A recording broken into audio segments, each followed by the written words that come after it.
એકાદશીના વ્રતને હિન્દુ ધર્મમાં ઉત્તમ વ્રત કહેવામાં આવ્યું છે.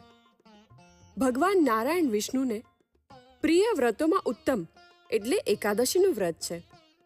મનુષ્ય પૃથ્વી પર જન્મ લઈ પોતાના સર્જન કરતા, પાલન કરતા અને મોક્ષદાતાને હંમેશા પ્રસન્ન રાખવા વ્રત, ઉપવાસ, ભજન કીર્તન અને નામસ્મરણ કરતા રહે છે.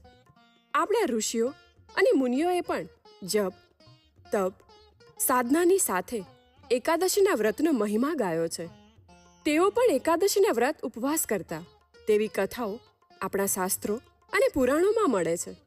અને આપણે આજે આ આધુનિક યુગમાં પણ તેમણે બતાવેલા એકાદશીના વ્રતને પૂરી શ્રદ્ધાથી કરીએ છીએ.